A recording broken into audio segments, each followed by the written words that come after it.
É isso aí, galera. Boa tarde.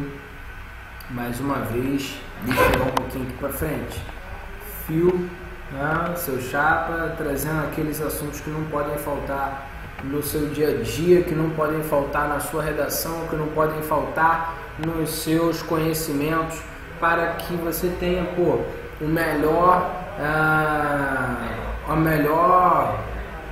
melhor desempenho possível nas suas provas, entendeu?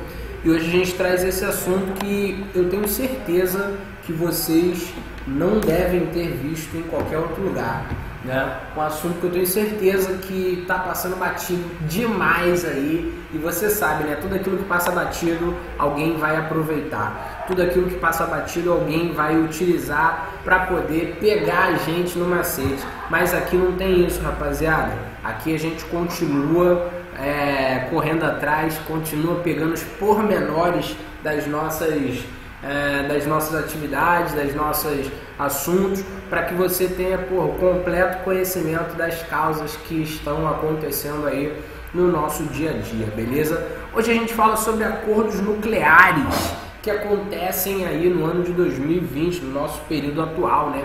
Como já diz o nome da nossa aula, atualidades. Então não tem como a gente falar de coisas que estão muito fora do controle. Deixa eu colocar aqui meu relógio, o relógio está muito pesado, né? O relógio da Rubro, caríssimo. A gente fala sobre acordos nucleares no período que a gente tem vivido, né? E aí, vocês sabem que, no Oriente Médio, desde o início da chamada Guerra ao Terror, né, que foi aquele período em que a gente teve um avanço maior das lutas antiterroristas.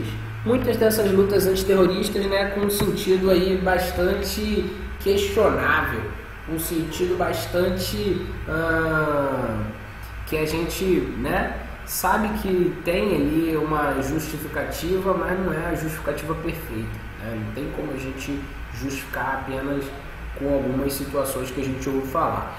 Mas desde esse período que a gente começa a Guerra ao Terror, lá em 2001, né, essa política da chamada doutrina Bush, que qualquer interferência contra os Estados Unidos seria entendida como um ato de guerra, desde esse período aí a gente passa a ter essa questão de busca por armamentos nucleares ali no Oriente Médio e tal. E a gente está passando por um período que não fica mais restrito somente essa ideia de armas nucleares ao Oriente Médio, né? O Iraque foi acusado formalmente durante esse período de possuir um programa nuclear, de possuir armas de destruição em massa, e aí no final se provou que na verdade era só um programa de... como é que é mesmo o nome? Provou-se que era somente um programa de produção de energia através do uso da energia nuclear, né? E aí nada ficou comprovado, e mais uma vez os Estados Unidos se mostrou como um grande entusiasta das práticas imperialistas, né? E aí, o que acontece? Hoje no cenário global a gente tem outras possibilidades, né? Outros grandes, outros grandes atores nesse momento de guerra, nesse período de guerra não, né? Nesse período aí de conflitos relacionados à questão armada, né?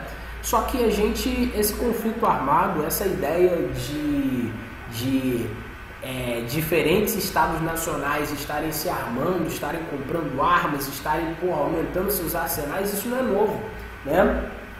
Esses embates diplomáticos que estão relacionados a questões armamentícias, eles não são novos. E aí, para você enriquecer aí o teu referencial,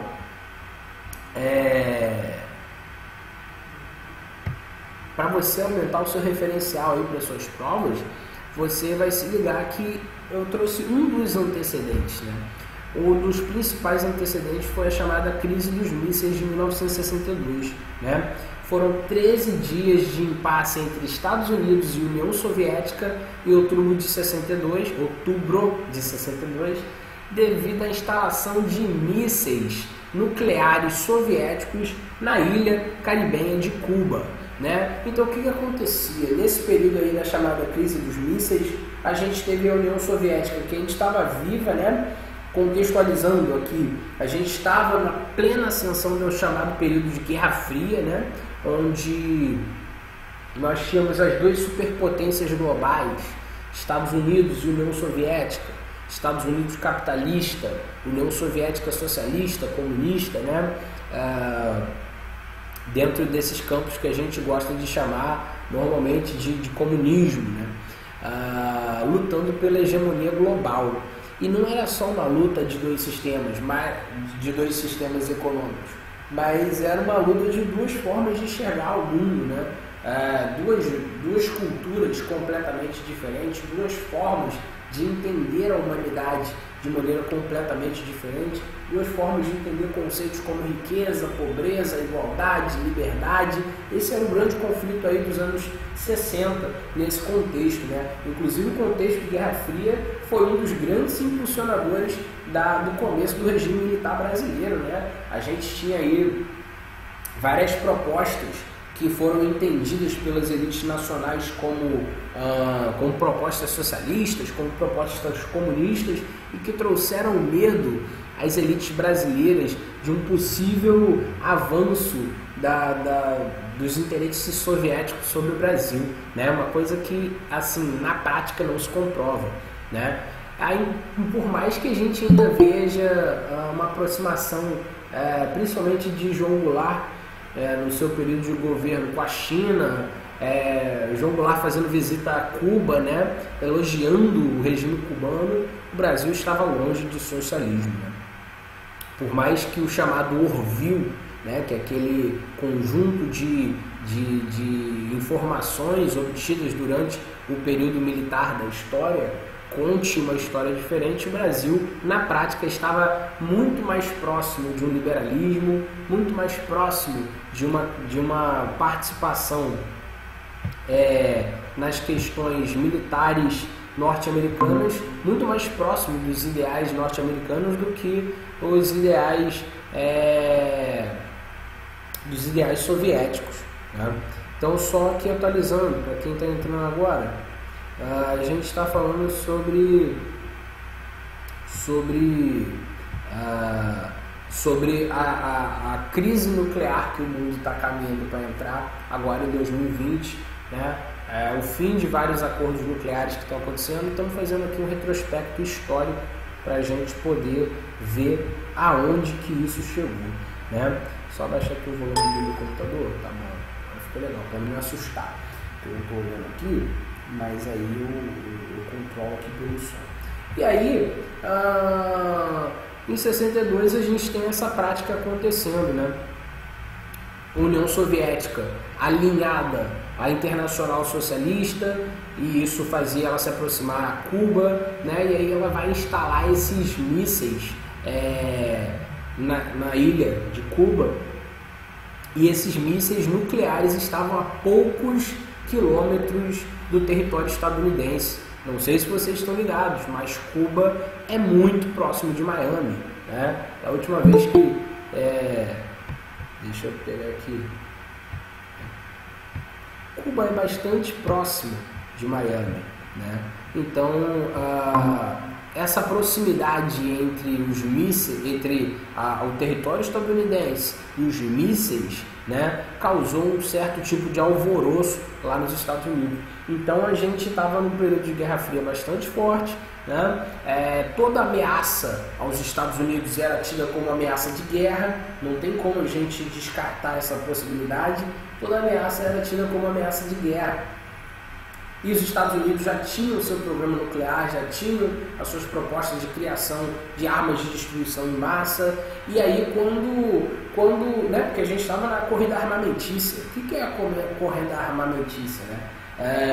As duas grandes potências do mundo, tanto Estados Unidos quanto a União Soviética, começaram a se armar. O período da Guerra Fria, ele traz para a gente as diferentes corridas, né? A corrida espacial, né? Para ver quem conquistava o espaço primeiro, quem lançava o primeiro homem à Lua, quem lançava o primeiro homem ao espaço, né? E a gente teve vários pontos dessa corrida espacial que aconteceram nesse período.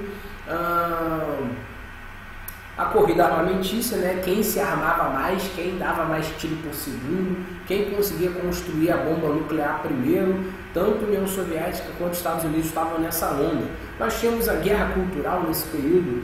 Qual indústria conseguiria cativar as mentes e os corações dos seus cidadãos de forma mais prática e mais rápida durante esse período? Quem conquistaria a opinião pública, né? Então a gente está vendo esse momento da crise dos mísseis como dos pontos que explicam, né, o período da Guerra Fria. E a gente ficou esses 13 dias de impasse, né, até chegarmos a um acordo entre a União Soviética e os Estados Unidos, que em muito nos dizia sobre o posicionamento de bases militares em territórios, né? A União Soviética reclamava posicionamento de bases militares no território europeu, né?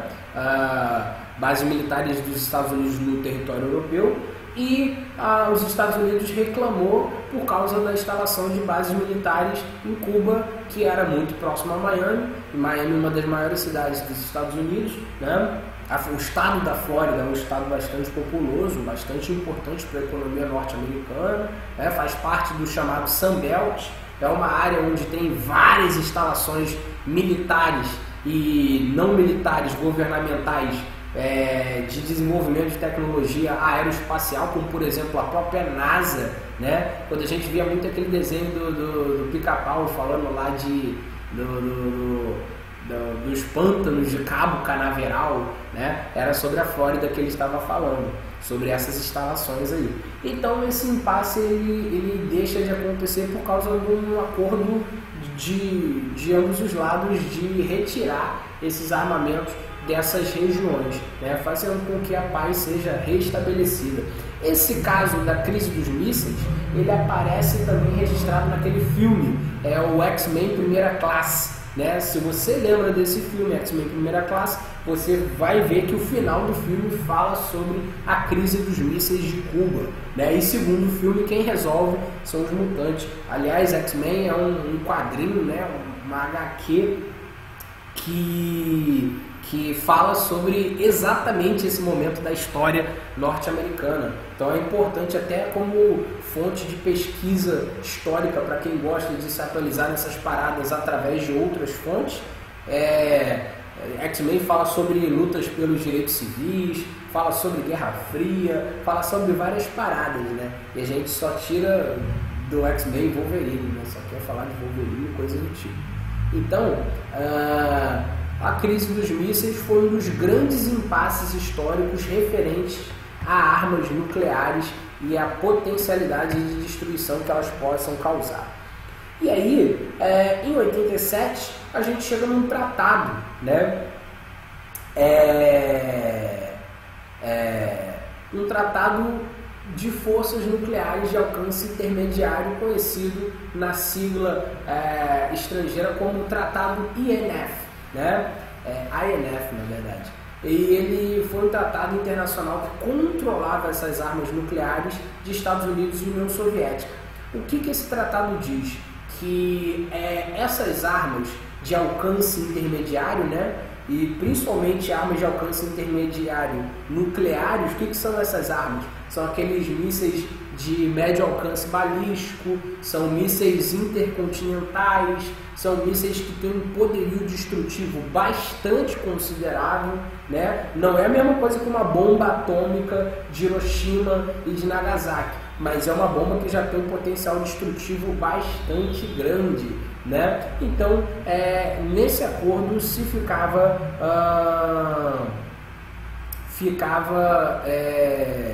restrito o uso desse tipo de armamento, tá? E aí, de forma bilateral, ou seja, tanto um quanto o outro vão escolher não estarem mais utilizando esse tipo de armamento. E esse acordo ele é um pouco mais profundo, porque ele não prevê somente o não uso dessas armas, mas ele prevê um completo desmonte dos programas de armamento nuclear. O que significa desmonte de programas de armamento nuclear? Significa que a partir desse momento, as armas nucleares elas deveriam parar de ser fabricadas. Não é só você deixar de usar aquelas que você tem, mas você parar de desenvolver novos recursos armamentícios voltados para questões militares, ok? Então, mais do que você desarmar, mais do que você parar de usar as armas, é você parar de desenvolver estas armas.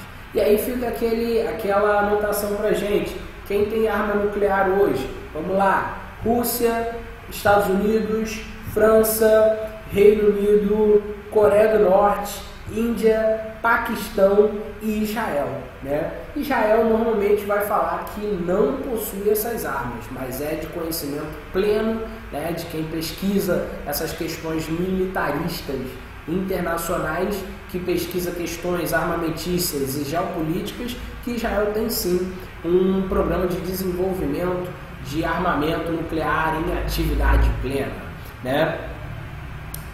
Mas o que a gente pode falar sobre isso? Coreia do Norte também, Coreia do Norte é muito zoada, né, rapaziada? A Coreia do Norte ela sempre vai ter aquela ideia de que a Coreia do Norte é um país atrasado e que não sei o que não sei o que lá, que a Coreia do Norte é tudo fingimento, as coisas estão sempre ali sendo encenadas, né? Igual a Ghost Company, não sei se vocês estão ligados no que é a Ghost Company, procurem saber, que é um assunto bastante interessante que, se Deus quiser, um dia eu vou falar em alguma aula sobre Ghost Company, né? Mas falam que a Coreia do Norte, as questões são todas encenadas, são todas falsas, os aparelhos tecnológicos apresentados são todos mentira, né? Mas aí eles apresentam essa ideia, mas morrem de medo de que a Coreia do Norte tenha assim mísseis de grande alcance, de grande potencial de destruição, né? E a Coreia do Norte faz questão de apresentar esse armamento sempre que é possível nas suas paradas cívicas, né? E aí cala a opinião de quem é contrário ao regime norte-coreano e que desacredita na possibilidade da gente ter essas armas em território norte-coreano, né? Mas o que a gente precisa falar sobre esse acordo, né? Ele acaba com as armas nucleares de um país? Não. Ele vai ser um acordo voltado para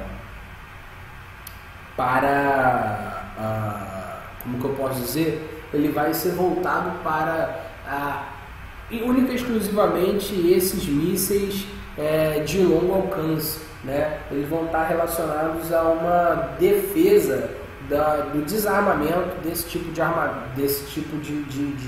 de arma nuclear que pode atingir outros países, outros continentes, né? Isso não acaba com as armas nucleares, isso não reduz o potencial destrutivo das ogivas nucleares dos Estados Unidos, isso não afeta esse tipo de acordo, né? A gente acaba voltado somente para esse tipo de armamento que tem esse tipo específico de finalidade. Isso aí altera alguma coisa os programas de energia nuclear que a gente tem nos Estados Unidos ou nos países assinantes desse tratado? Não. Programas nucleares voltados para a energia continuam funcionando sem nenhum tipo de restrição. A única coisa que a gente vê são organismos internacionais da própria ONU, ou às vezes até mesmo organismos criados pelos próprios Estados Unidos, né, como grande, poderoso player político que a gente tem aí no mundo que vai fiscalizar essas usinas mundo afora para reconhecer, para certificarem-se de que nada do que é produzido ali seja usado para fins militares, nada do que é feito ali seja utilizado para fins armamentícios, né? Então esse tratado ele vai focar único e exclusivamente nesse tipo de armamento, o armamento nuclear de alcance intermediário, ok? Os Estados Unidos eles abandonaram, né, no ano passado, formalmente esse acordo, né, para a eliminação dos mísseis nucleares de curto e médio alcance, né? Os Estados Unidos ele abandonou esse acordo, e aí a gente não pode deixar de entender que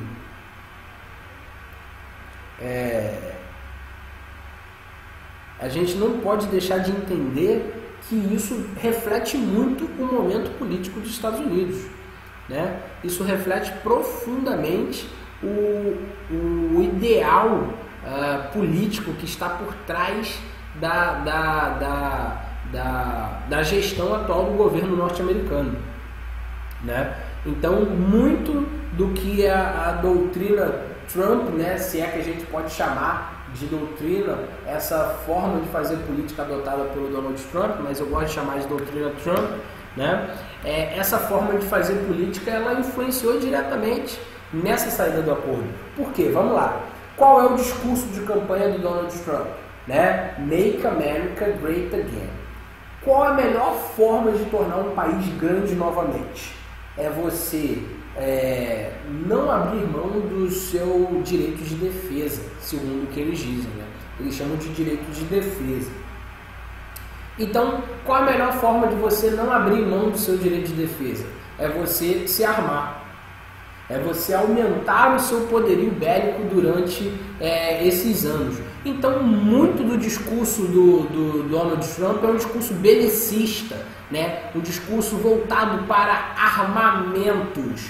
Um discurso que vai abranger desde o armamento da população até o armamento do país, né? Você não pode desacreditar no papo do Donald Trump de armar as pessoas, de aumentar ainda mais o acesso às armas lá nos Estados Unidos, que já é garantido pela Constituição. Se eu não estou enganado, é a segunda emenda que vai permitir esse tipo de acesso. Aí me perdoe se eu estiver falando o acesso errado, né?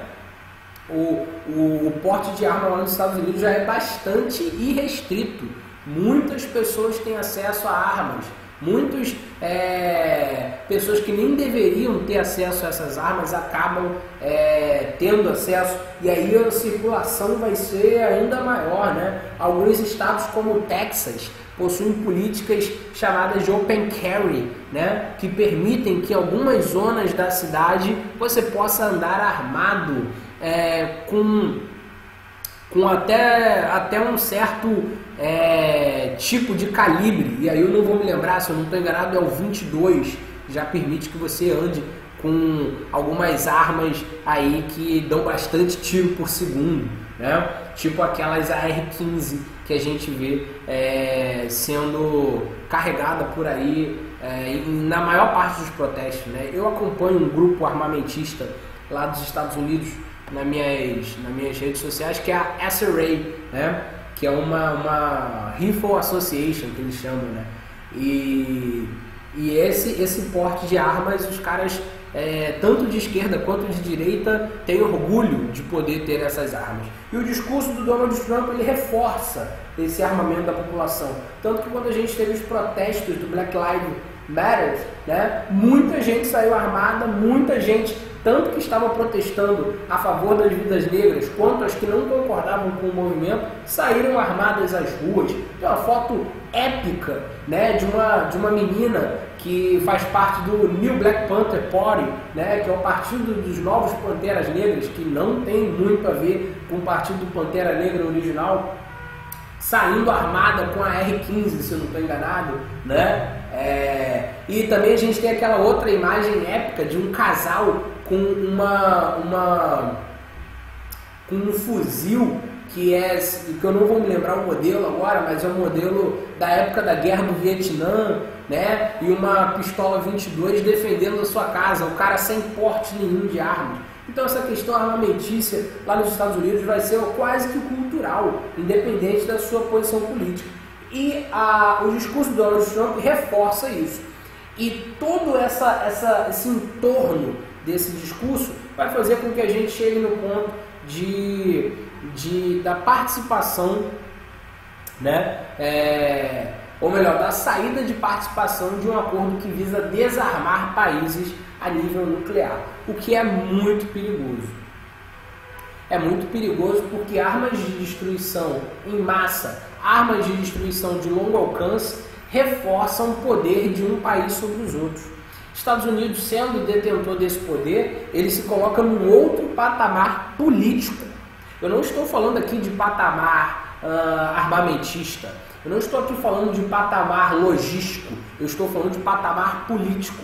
Por quê? Porque as armas são fortes pressionadoras de posição políticas, né? Tem aquela série da YouTube que era o Choque de Cultura, né? Se eu não estou enganando, é o Renan que fala que o porrete é a arma do diálogo, né? Porque quando você está com um porrete, todo mundo quer conversar. É exatamente isso que acontece com a questão dos mísseis nucleares. Os mísseis nucleares são armas do diálogo, porque quando você tem um arsenal, todo mundo quer conversar para que você não precise usar ele, né? Então os Estados Unidos vai abandonar esse tratado para poder se armar e logo após isso, né, a Casa Branca vai definir que no meio do ano passado, né, graças a Deus o coronavírus veio e frustrou esses planos aí de armar, de testar essas armas, né? Meu Deus do céu, imagina se a gente não tivesse coronavírus nisso aí, né? Os Estados Unidos estariam testando armas nucleares hoje, né?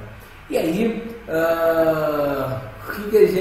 o que a gente também destaca é que esses mísseis que antes eram proibidos já entram numa fase de teste. Olha que absurdo! Já entram em fase de testes. Eu não sei se vocês lembram ou estudaram sobre as fases de teste de armas nucleares nos desertos do Arizona, do Texas, ali na região de Nevada, onde a gente tem Las Vegas. O deserto de Nevada, ele foi campo de teste de arma nuclear durante um bom período. Tanto que até hoje, se você entrar na internet, você consegue encontrar pessoas que vendem areia cristalizada das áreas do teste de bomba. O que significa isso, professor? Areia cristalizada?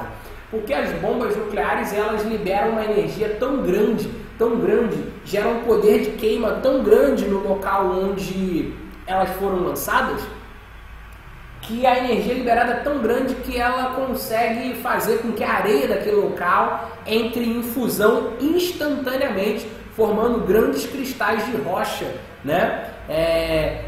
Parecidas com o que a gente conhece com a obsidiana, né? Alguns locais essa fusão foi tão grande que gerou quartzo, né? Então isso é vendido como souvenir. E a Casa Branca volta nessas últimas semanas, né?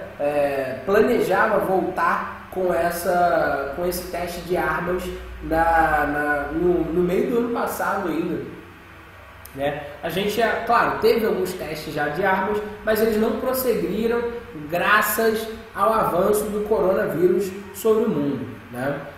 Frustraram esses planos de utilização desse tempo para teste de arma, o que vai fazer com que a presença desses armamentos seja ainda um pouco restrita durante esse período, né? E aí, olha aí o que o Mike Pompeo, secretário de Estado norte-americano, né, é um dos cargos mais importantes que a gente tem dentro da Casa Branca, né, um dos caras logo abaixo da presidência e que está responsável por várias áreas, entre elas a segurança pública, né, tanto a interna quanto a externa. Olha aí o que o Mike Pompeo falou pra gente. Vamos prestar atenção?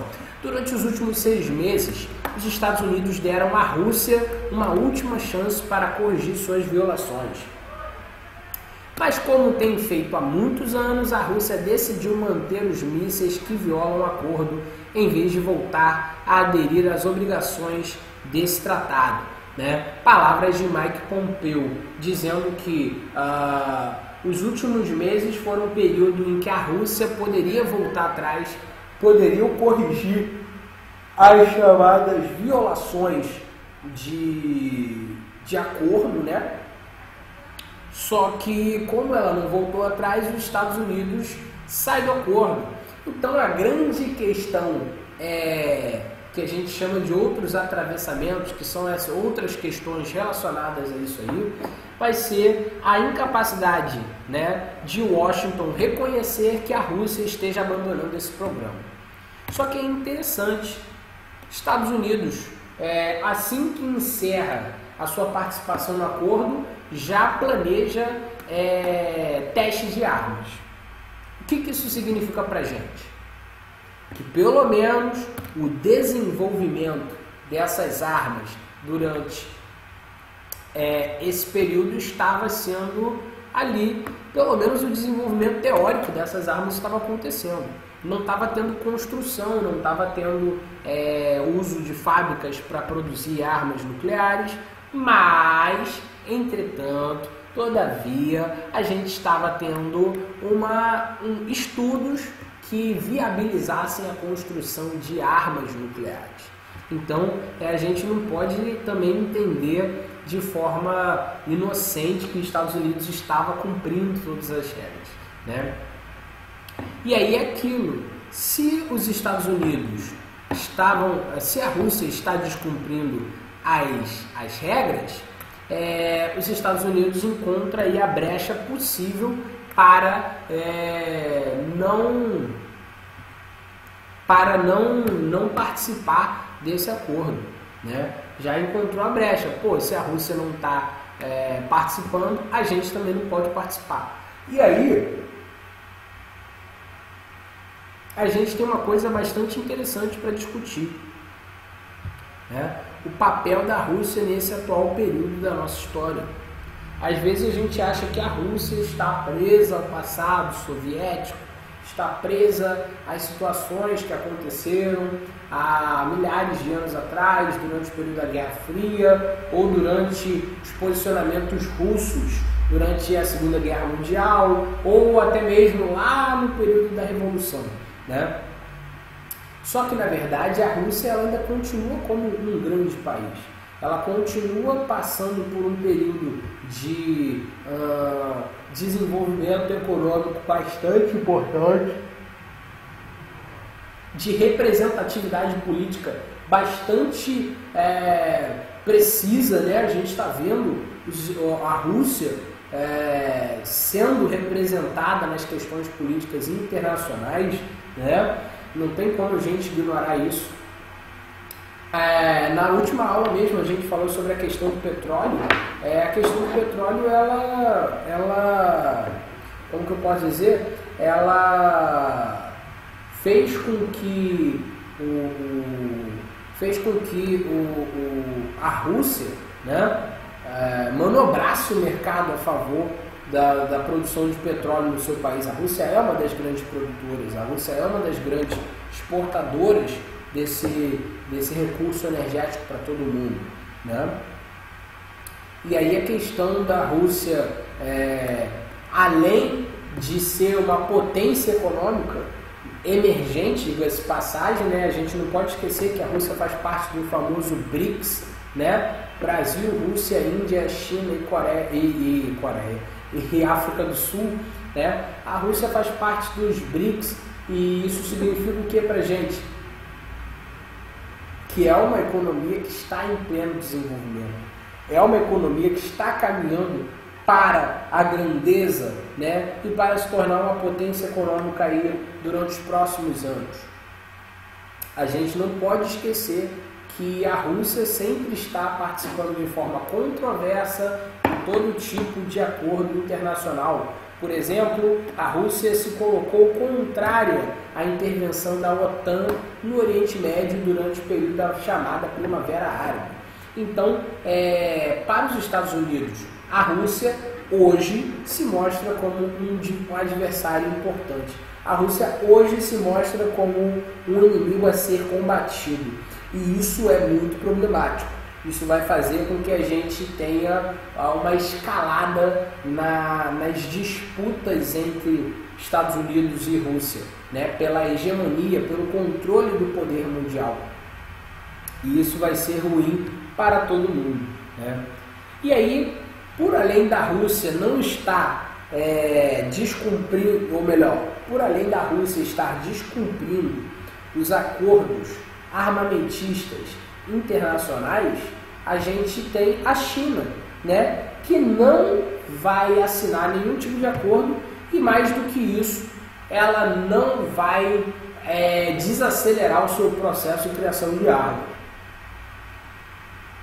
A China, como a gente bem sabe,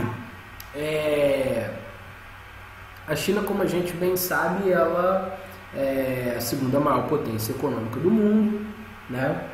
Ela tem todas as capacidades para ultrapassar os Estados Unidos nas corridas econômicas mundiais, né?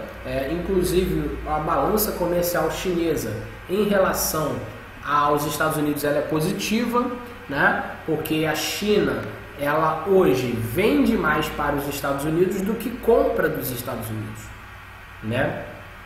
E por isso a gente vai entender toda aquela guerra comercial que a gente falou em aulas passadas, né? Então a China é uma ameaça para os Estados Unidos. A China não está conseguindo ser parada diplomaticamente. As questões políticas envolvendo a China sempre tem acabado saindo por cima, né? Tanto em questões de direitos humanos, quanto questões de interesse político internacional, a China tem saído como a grande vitoriosa nesses processos, né? Só que aí o que acontece?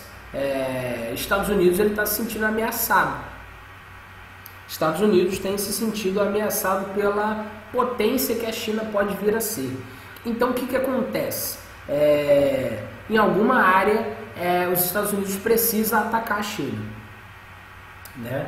A gente tem visto aí a guerra comercial que se desenrolou nos últimos meses, né? A gente tem visto aí uma enxurrada de posicionamentos contrários à China, alguns até mesmo posicionamentos xenófobos, né, que se utilizam de critérios culturais para atacar, entendendo que a cultura dos Estados Unidos é melhor do que a cultura chinesa, sendo que isso não existe, cada cultura é uma cultura diferente e essas culturas devem ser devidamente respeitadas nas suas singularidades, né? E aí a gente encontra uma possibilidade de atacar o fato da China não ter nenhum tipo de assinatura e nenhum tratado de desarmamento. E hoje a China tem a maior e mais diversificada força de mísseis do mundo, com mais de 2 mísseis balísticos e de cruzeiro. O que são esses mísseis? São aqueles mísseis que viajam longuíssimas distâncias, né?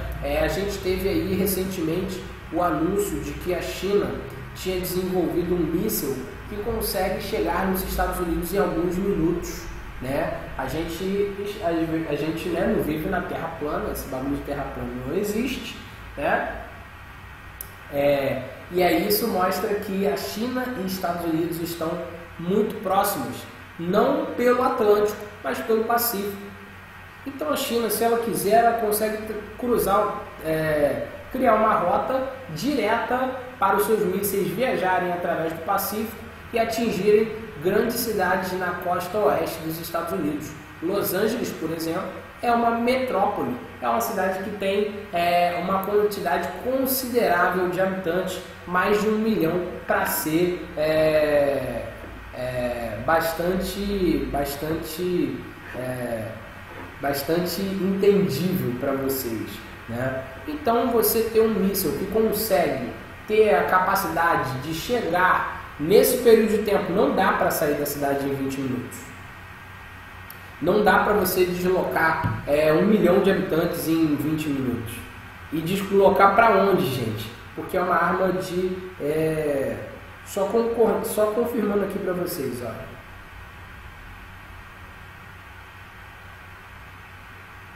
População de Los Angeles, eu chutei 1 milhão aqui, mas eu acho que foi um chute muito baixo. Acho que deve estar próximo aí dos 10 milhões, né? Porque cidades como São Paulo tem isso aí, talvez até mais, né?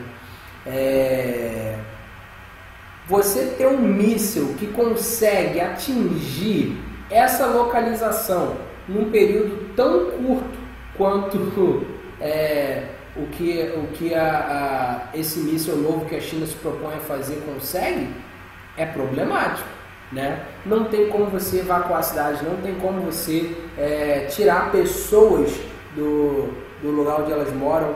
Não, eu acabei de falar besteira aqui, é bem menor, né? São 4 milhões de habitantes, não chega a 10. Né? Então o primeiro chute foi mais próximo, né? Mais ou menos 4 milhões de habitantes Los Angeles vai ter.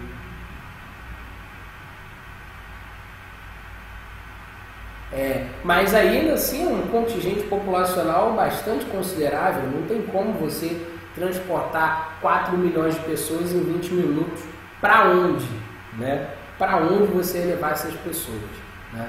Então a gente sabe que uma arma que tenha esse alcance e que tenha essa potência de destruição, ela não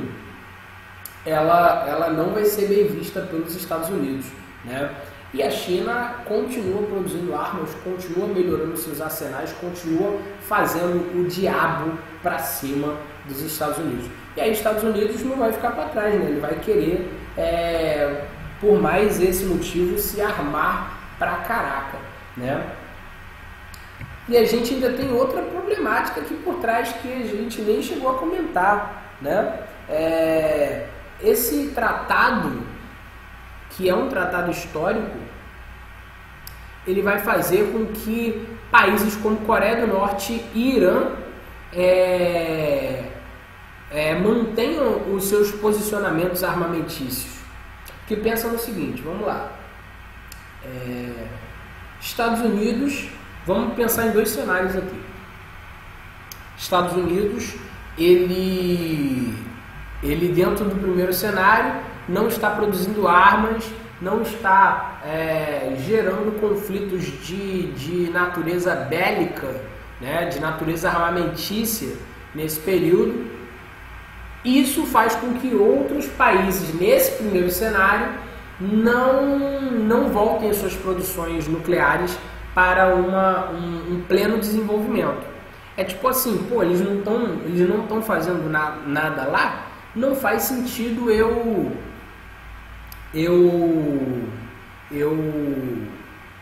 ter as minhas armas aqui, não faz sentido, né? Se está todo mundo em paz, por que a gente vai começar a se armar, né, rapaziada? Então, essa questão ela vai ser levantada, de que se você não está precisando fazer armas naquele momento, se seu inimigo não está se armando naquele momento, não tem necessidade de você se armar também. Então, a Coreia do Norte seguraria a onda. E o Irã, por sua vez, também. O Irã, ele sempre é acusado aí de ter um programa nuclear clandestino, né? Passa por esse período aí de instabilidade política relacionada aos Estados Unidos. Não tem como a gente negar isso, né? A crescente da violência contra os Estados Unidos aconteceu aí, né? Com o assassinato do general Qasem Soleimani, que estava presente no grande momento histórico do Irã, que é a Revolução Iraniana, né? Mataram um herói nacional, é mais ou menos isso que acontece. Então, por a gente não ter essa situação lá nos Estados Unidos estabilizada e com o Irã, isso vai permitir que o Irã ainda mais desenvolva seu possível arsenal nuclear, desenvolva seu possível programa nuclear, e isso vai ser problemático pra caramba. Por que isso vai ser problemático? porque essas posições vão colaborar para que o próximo conflito, a próxima investida dos Estados Unidos seja uma investida nuclear, tanto por parte dos Estados Unidos como por parte dos seus rivais, né? No caso o Irã. O Irã ele pode querer responder com uma arma nuclear, e isso não seria maneiro, né?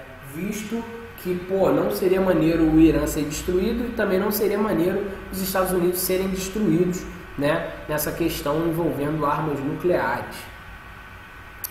A Coreia do Norte está aí naquela tensão eterna, né? Desde a divisão das Coreias, né? Desde da luta, da Guerra das Coreias, onde a gente tem acusações firmes do governo norte-coreano de que os Estados Unidos ele financia a Coreia do Sul para ações que a Coreia do Norte considera terrorismo contra eles, né?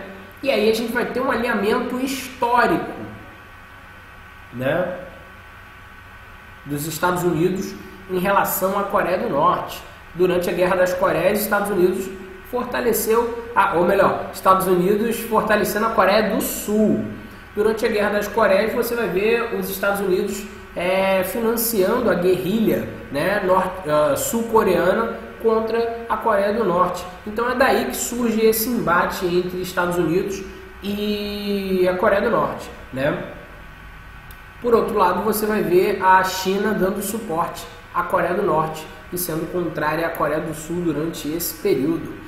E aí surge daí essa rixa entre Coreia do Norte e Estados Unidos, né? Sempre que possível, o Kim Jong-un, nos seus discursos, alfineta o imperialismo norte-americano, né? Alfineta o chamado imperialismo Yankee, né? Que é a palavra utilizada em toda a Ásia para definir os exércitos norte-americanos durante esses períodos de intervenção, e sempre vai se referir aos irmãos da Coreia do Sul como irmãos traidores do seu próprio destino nacional, que era ter uma Coreia unida, forte e lutadora contra o imperialismo estadunidense, né? Então a Coreia do Norte sempre aí nessa ameaça de guerra constante, tanto com a Coreia do Sul quanto com os Estados Unidos, né? A ameaça, na verdade, da Coreia não é contra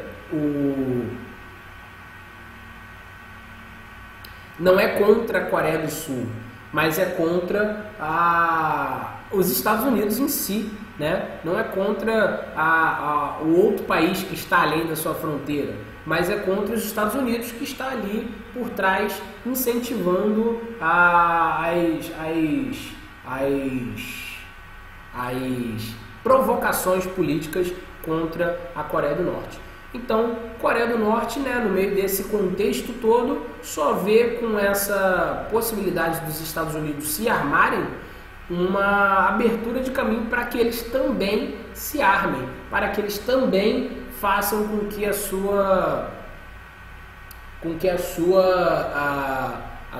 posição política pró-armas nucleares se fortaleça. E aí você vai ver que sempre nas datas pátrias, nas datas comemorativas na Coreia do Norte, você vai ter desfiles militares mostrando esse poderio aí e provando que eles não estão de brincadeira, que o bagulho é doido e é sério, né? Coreia do Norte é, sim, uma grande potência nuclear mundial, por mais que esteja escondido, por mais que muita gente não acredite nisso, beleza?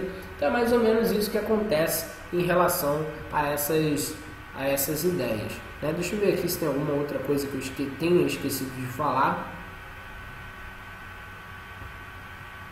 Não, tá suave, beleza, show de bola. E aí a gente passa para o nosso histórico momento de perguntas e respostas, né, rapaziada? Para a gente poder também treinar aquilo que a gente ouviu durante a aula. Tudo que está escrito aqui foi falado em aula, né? São questões selecionadas tanto do meu arquivo pessoal quanto de algumas bancas, né? E vão deixar vocês preparados para qualquer coisa que possa surgir. A minha dica para quem está assistindo o vídeo: ouça a leitura da pergunta e assim que você tiver essa leitura, você pause o vídeo e tente responder, que mais pra frente a gente surge com o gabarito, beleza? Vamos lá então. A crise dos mísseis em Cuba nos põe frente a frente com os contextos históricos de maior corrida armamentista da existência humana. Esse período foi conhecido como letra A, Primeira Guerra Mundial, letra B, Segunda Guerra Mundial, letra C, Guerra ao Terror ou letra D, Guerra Fria. Vamos lá.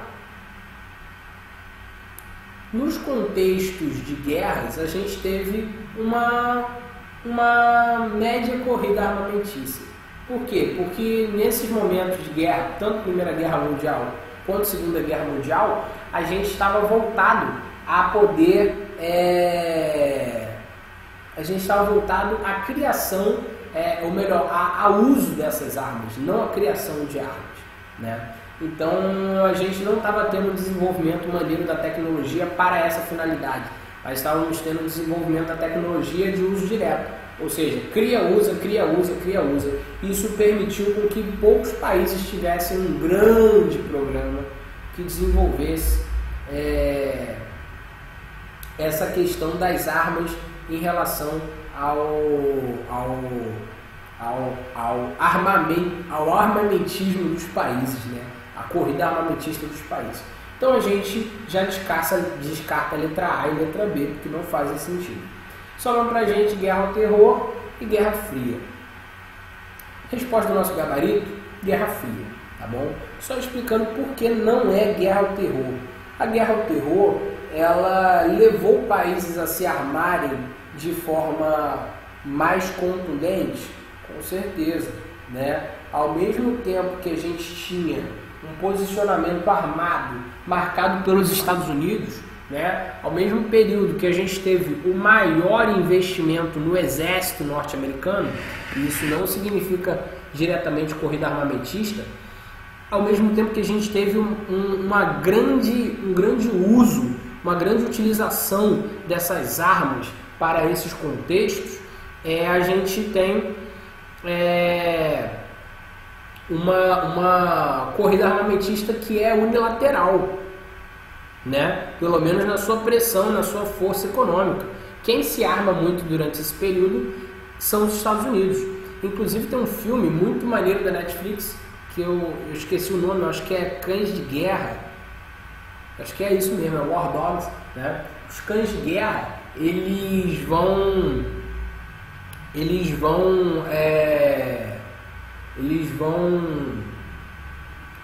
ser caras que negociam armas com o governo norte-americano. Então é um filme bastante maneiro para entender o contexto armamentício da Guerra ao Terror. Era uma corrida armamentista unilateral, né? Só um dos lados estava realmente preocupado em ter armas a nível full, né? Se armar completamente. Então pra gente, o período que fica é a Guerra Fria. Professor, a Guerra Fria, ela foi somente corrida armamentícia? Ela foi somente voltada para questões de preparação para essas possibilidades de você ter uma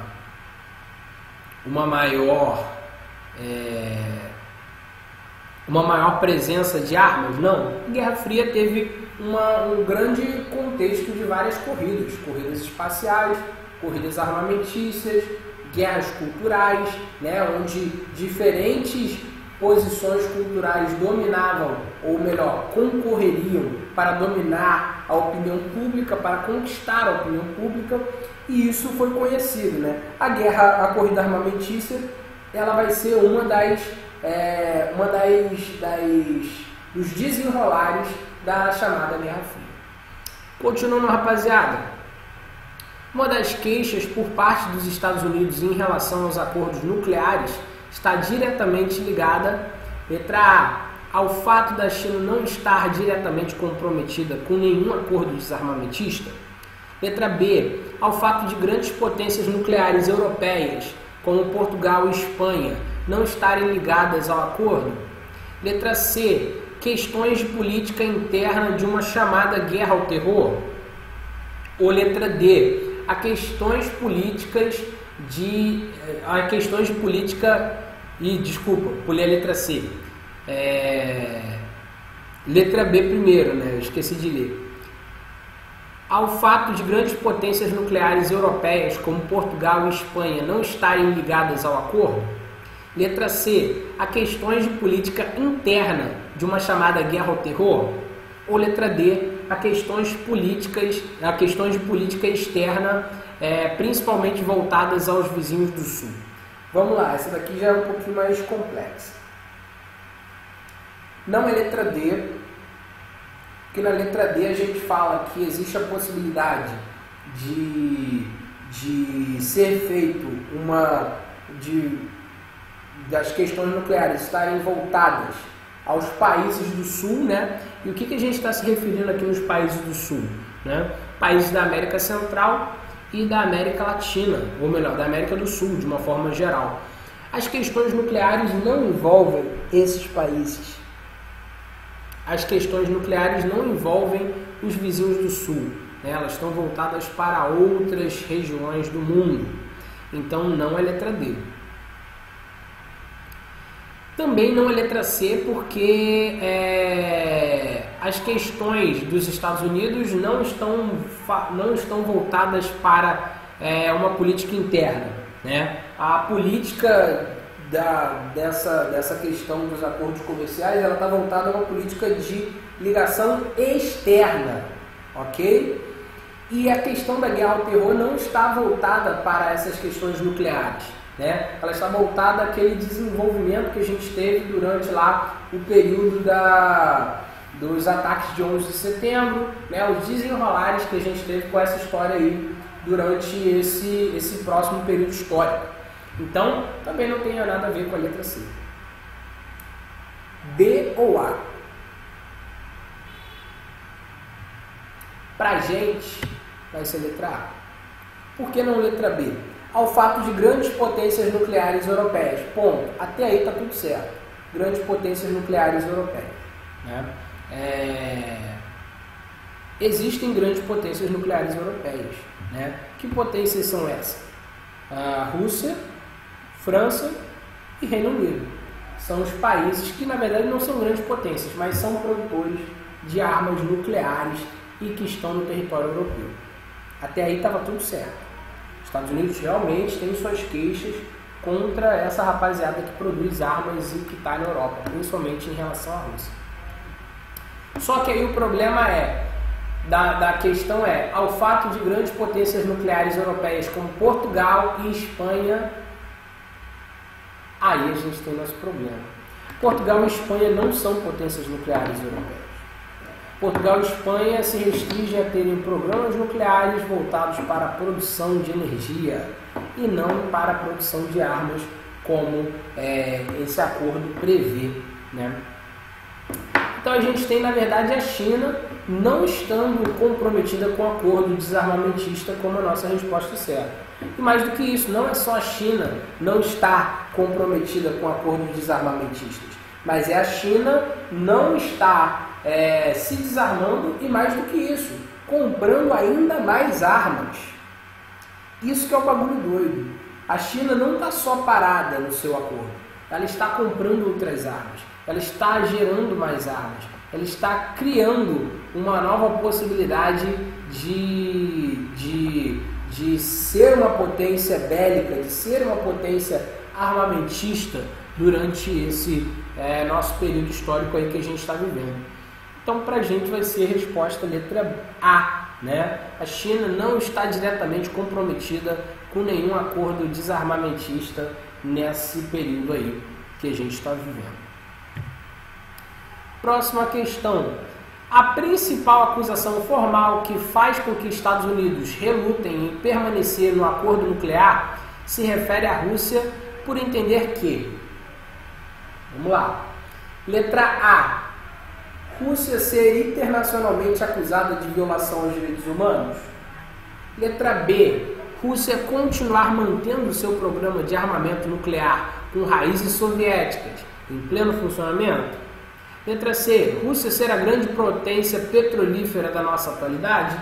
Ou letra D, Rússia manobrar o mercado financeiro internacional nas questões referentes ao petróleo? Vamos lá. Em todas essas opções a gente tem um fundinho de verdade, tá bom? Vamos lá. Não é letra C, ok? A Rússia não é a grande potência petrolífera. A Rússia é sim uma das grandes potências petrolíferas do nosso tempo, né? Nós temos a Rússia desenvolvendo programas de exploração de petróleo em todo o mundo, não só em seu território, mas em outros territórios que vão ser bastante interessantes, né? Bastante visíveis durante esse nosso momento que a gente tem vivendo, né? Então a Rússia vai ser uma grande exploradora de petróleo, mas não vai ser a grande exploradora de petróleo, né? Nós temos vários outros países à frente aí, como o próprio Estados Unidos, os Emirados Árabes Unidos, né? Países como a própria Venezuela, que tem uma grande produção de petróleo, né? Além de ter enormes reservas, o segundo lugar em reservas no mundo vai estar nas mãos da Venezuela, só para vocês terem uma ideia. Então não é letra C. Não é letra A também. A Rússia é acusada internacionalmente de violação de direitos humanos, principalmente relacionado às populações LGBTs, né? A gente tem vários casos de homofobia, várias políticas públicas do Estado russo contra essas populações. Isso vai ser muito problemático, né? Não tem nem como a gente não se ligar nessa questão. Então, a Rússia é sim acusada internacionalmente de violação aos direitos humanos. Mas essa não é a acusação que faz com que ela seja denunciada ou acusada nesse processo da questão do armamentismo nuclear mundial. Quais opções já foram? Já falamos sobre letra A, também não é letra C. B ou D? B ou D? Mostra pra gente, por favor. Letra B vai ser a nossa resposta correta. A Rússia está mantendo seu programa de armamento nuclear em pleno funcionamento, mesmo com o fim da Guerra Fria, mesmo com os acordos nucleares, ela mantém. Olha aí, palavras do Mike Pompeo para lembrar a gente, ó, Rússia teve sua chance, segundo ele, de sair desse acordo aí, desse problema que foi passado, mas decidiu manter os mísseis, né? E manter o seu programa de desenvolvimento de armas nucleares mais ativo do que nunca. Então a Rússia, a principal queixa em relação à Rússia vai ser a manutenção do programa nuclear por parte dela, né? A gente tem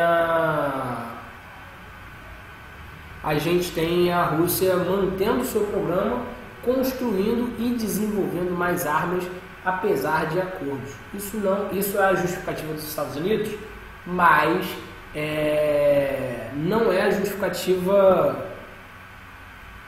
não é a principal justificativa que vai acusar nesse processo das armas nucleares, né? A letra D fala sobre a Rússia manobrar o mercado financeiro internacional nas questões referentes ao petróleo. Isso é verdade. A Rússia tem feito essa manobra internacional aí, como a gente sabe, né? Não é novidade para ninguém que a Rússia manobra o mercado para fazer essa questão do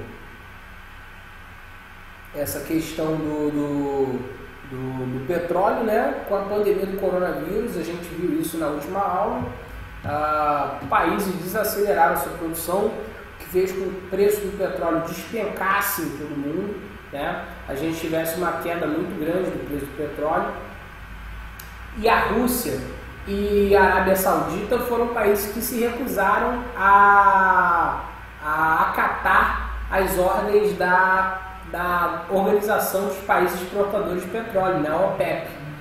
E aí o que acontece? Ela recusou acatar essa possibilidade por um motivo muito simples, né? Porque elas queriam tomar o lugar do mercado que estava sendo perdido para esses outros países durante essa pandemia do coronavírus. Pense no seguinte: se os outros países estão parando de produzir e o meu país continua produzindo, a gente não vai ter uma... Como que eu posso falar? A gente não vai ter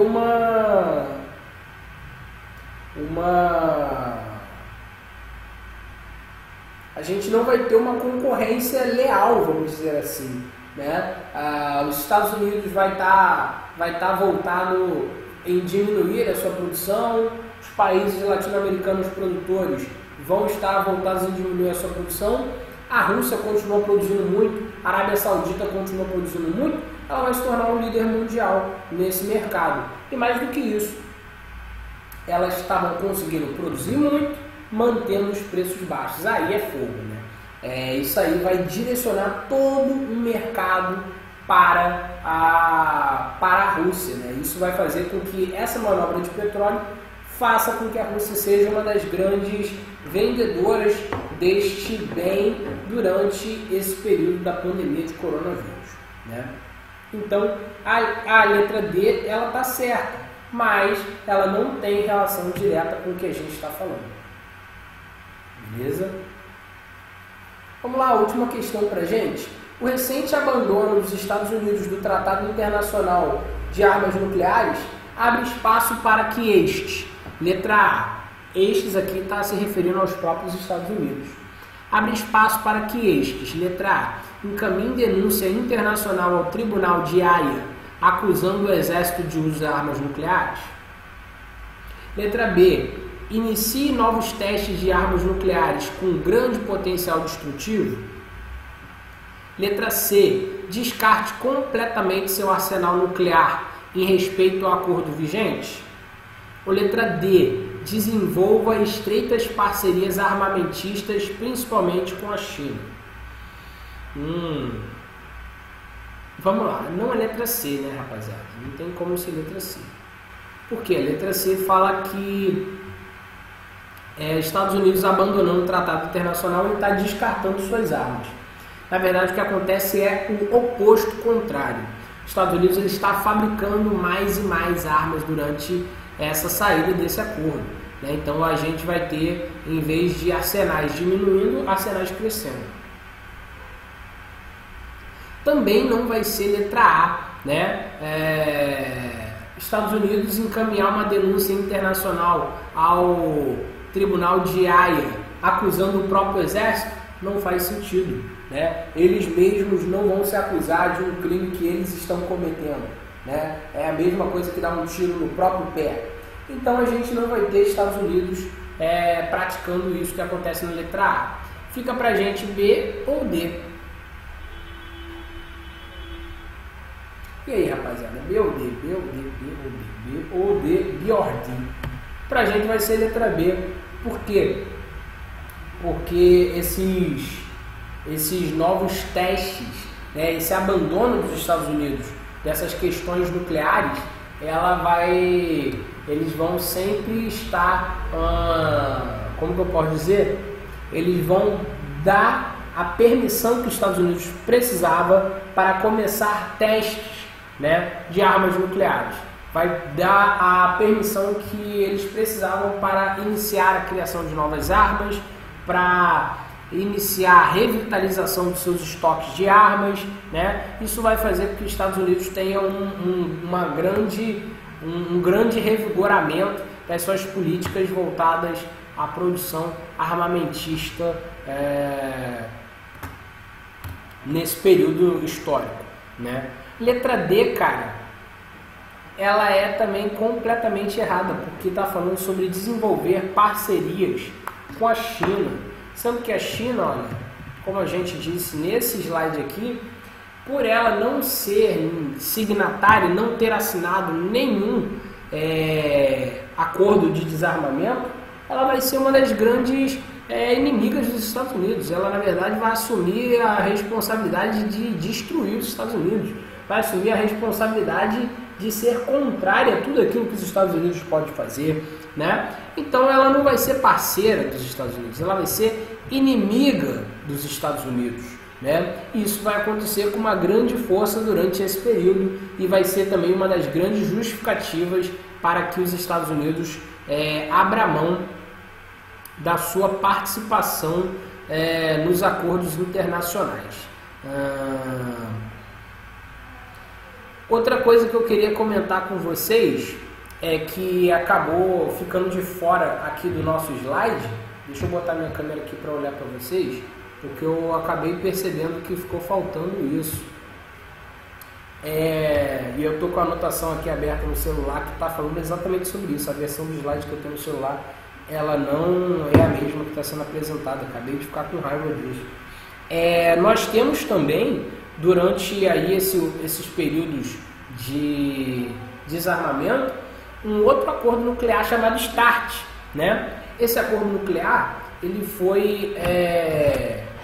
foi desenvolvido durante o governo do Barack Obama,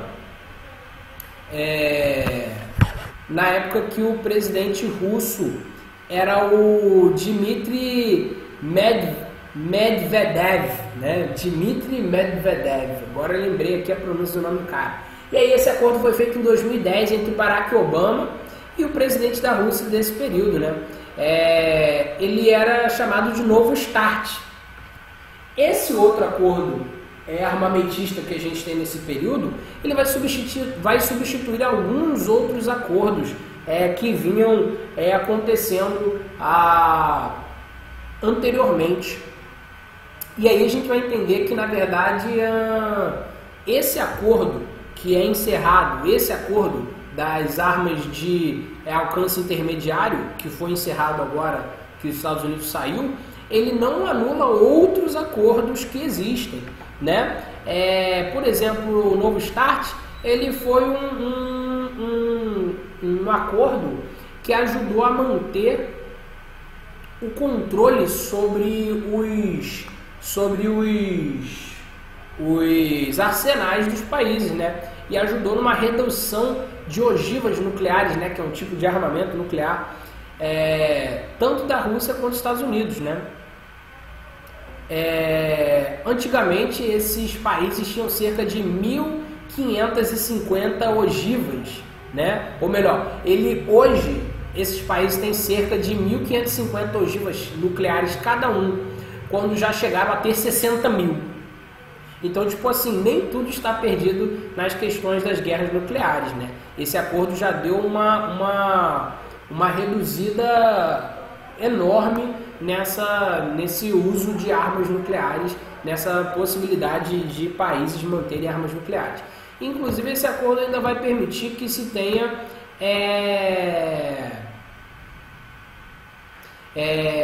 vai se permitir que ainda se mantenha cerca de 700 mísseis intercontinentais cada país. Então, tipo assim, os caras estão reclamando, mas eles estão reclamando de barriga cheia, né? Porque eles já têm armas nucleares de longo alcance. Isso faz toda a diferença nos combates e nas possibilidades que se tem de ameaça global a esse equilíbrio armamentista, né? O que acaba nesse período, com esse último acordo que a gente falou na nossa aula, ou melhor, acabaria, né? Seria o uso dos mísseis que tem alcance entre 500 km e 5.500 km, né? Só que como esse acordo foi negado por parte dos Estados Unidos, tá valendo mais nada, o bagulho vai continuar a ser doido e a gente tá aí na eminência de uma nova guerra nuclear entre diferentes países. Rapaziada, muito bom estar com vocês. Desculpa eu ter ficado mexendo no meu cabelo, para ele pegar essa forma maneira que ele está agora. Continue estudando, continue se dedicando, vai ser muito importante. Olha só, esse período que a gente está passando de preparação é o período que muita gente está descansando. E aquilo, a principal estratégia para ganhar numa corrida é acelerar enquanto os outros estão parando de correr. Então, tipo assim, enquanto a gente tem muita gente parando de correr, muita gente que está desistindo das provas, teve gente que já desistiu de 2020. E aí eu vou dar um papo aqui para vocês, 2020 só acabou para quem morreu. Só acabou para quem perdeu um parente querido. Só acabou para quem não tem possibilidade de fazer uma coisa nova. Né? Pra gente que está vivo, pra gente que às vezes não está com saúde, mas está com a possibilidade de estudar, 2020 ainda não acabou. E é nessa possibilidade que a gente tem de que o nosso ano ainda não acabou que a gente vai correr atrás. A ESA deu uma atrasada aí, vai passar por mais umas possibilidades aí de remarcação da prova, mais tempo para a gente estudar, mais tempo para a gente se preparar. E esse tempo de preparação ele vai ser completamente necessário.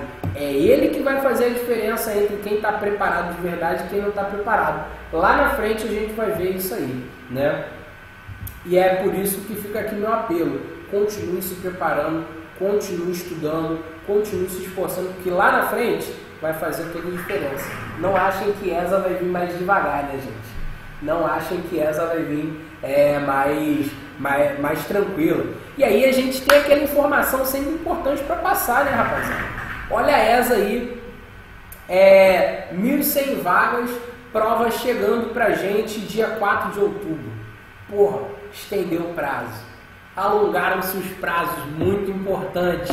Então, mais uma chance que você tem de estudar, mais uma chance que você tem de correr atrás, rapaziada. Não fiquem fora dessa. EAR também, né? 220 vagas aí com prazo de prova para 13 de setembro, meu amigo. Porra, sem desculpa. Sem desculpa. Não tem para onde a gente correr. É sem desculpa. Tem tempo para estudar, mano. Infelizmente a gente aí passou por essa dificuldade toda, mas abriu um precedente para que a gente possa se preparar ainda melhor, né? Então, 220 vagas, edital aberto aí para vocês. EAR também no exame 2, 230 vagas, prova 22 de novembro. Dá tempo pra caraca pra você se preparar. Eu acho que eu vou fazer também só de onda, né? Porque é sempre bom a gente melhorar um pouquinho a nossa questão financeira, sempre melhor a gente aumentar os nossos ganhos, né? E é para isso que a gente está correndo atrás, né? E é por isso que a gente vai ter aí também o intensivão do Educarte pré-militar, ESA e EAR, né? Com essas novas possibilidades que a gente tem de concursos abertos, a gente aqui está abrindo também uma possibilidade para você se preparar, né? Não é pra gente, a gente aqui já fez o que tinha de fazer, já passou nosso tempo em algumas coisas, né? Mas a gente está criando uma possibilidade aberta para que você se prepare, para que você tenha um novo êxito, para que você corra atrás dos seus sonhos, para que você mude completamente a história da tua família, cara. Teve um ano, e o ano foi 2011. Desculpa até estar usando esse tempo para contar uma história pessoal, mas o ano foi 2011. 2011 foi o ano que eu escolhi mudar a história da minha família. E parece bobeira, parece pouco, mas a partir dessa minha escolha, tudo que aconteceu dali para frente mudou. Eu incentivei o meu irmão a tentar uma universidade federal, eu incentivei vários parentes meus a tentarem uma carreira militar, a tentarem correr atrás de outras questões de melhoria, né? A minha esposa também é cursada, então tudo a partir desse período, e eu conheci ela durante esse período, inclusive, mais de 10 anos aí de caminhada junto, e tipo assim, fiz uma escolha, assinei na minha escolha e fui embora. Minha vida tá ótima? Com certeza não, mas pô, do que era para ter acontecido, do que está acontecendo hoje, eu tô muito bem.